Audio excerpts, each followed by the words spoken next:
Is the 8 to 18-inch pruning guide true for most types of trees? I'm not sure what that means. We do use the 3-to-1 ratio with branches. So on the laterals, if a branch becomes more than a third of the size of the main branch, you need to cut it off because it will start to dominate. So that's a key figure of the 3-to-1 ratio. You can't have bully branches taking over from the main pack. Really, you've got to keep a balanced tree.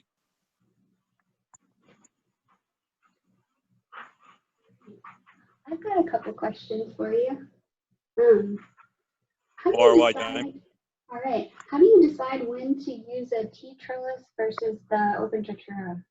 Do you just kind of know the tree structure, or is it more of like a trial by error? We prefer trial by success. Trial and success if we can do it because it's cheaper. But we you try it and you look at the tree structure. Like I follow a fair few Japanese sites farming sites on Instagram, and they do a full top canopy over a lot of their stuff, like their Asian pears and things like that. But anything that hangs like passion fruit or whatever, that'll hang through the canopy enough so you can harvest it underneath. Carambola is another one, star fruit. The T-trellis would work, or full canopy cover, because the idea of it all is to harvest as much sunlight as you can and use it efficiently. I'm told the open datura is the most effective sunlight harvester because you've got a not vertical canopy, but you've got multiple canopies close together, and per acre it's the most effective sunlight harvesting thing, even compared to a flat top. But yeah, I think I've got a neighbour who's planting jackfruit on open datura rather than the T-trellis we use, and I don't think that would work because we're fruit well over 20 kilos and there's just not enough room for them to hang amongst the wires up and down. So a T-trellis certainly works on some species. Things like cacao, where you've got a lot of fruit on the trunk, you probably, I would say definitely multi-litre, 2 litres close together between 1 and 2 metre spacing. That would give you the best result.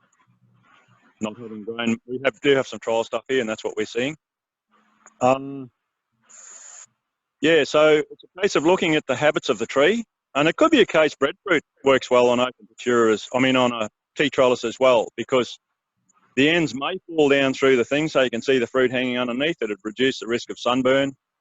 It doesn't need sun to give it colour on the fruit of a breadfruit, like a mango potentially does and apples do. So, yeah, it's looking at the species. A lot of it's still new, and we're still finding out stuff all the time, which I find exciting. There's no real solid set rules on this yet. Right. Species that we're dealing with, that's what Baz gets excited about. He's messing around with plums, pears, apricots and apples. He comes up here from Victoria, southern state of us here. He gets excited, his head just spins. He said, you got so many species to play around with. Yeah.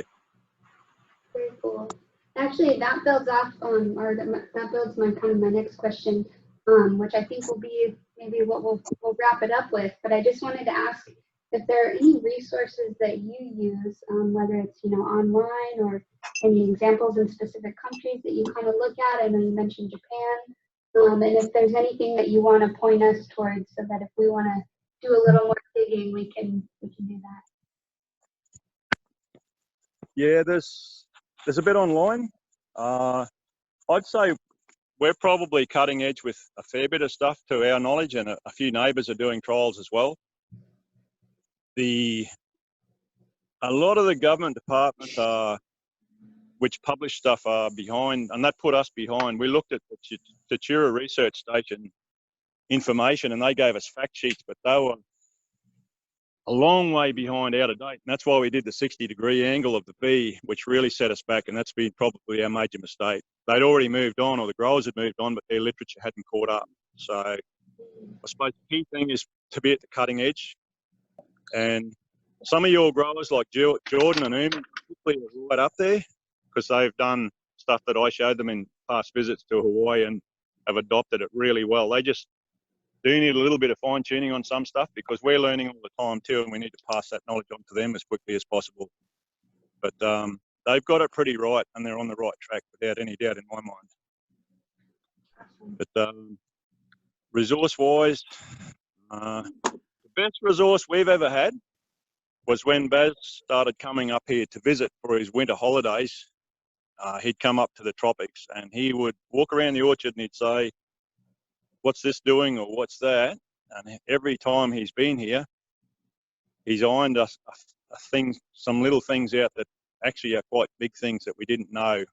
And I'm not sure if he knew it all already or he's just sort of saw it in our situation and put us on the right track. Awesome. Does that answer that or? No, that was excellent. Thank you. All right. Well, hey, with that, thank you to everybody who signed on with us for hanging in there while we worked out some of those tech issues. And then just a huge, huge thank you to you, Peter. You're just obviously a wealth of knowledge, and I'm always learning a lot every time I talk with you. So I'm sure everyone else feels the same. We really appreciate you spending the time with us and talking to us about all of this. So yeah, that's all I've got. And thank you folks so much. No worries, Jamie. Thank you for inviting me. And if there are any further questions that people want to forward on via you or whatever, feel free because, yeah, time's always short. Absolutely. Yep. All right. Thank you, everybody. Enjoy your weekend. See ya.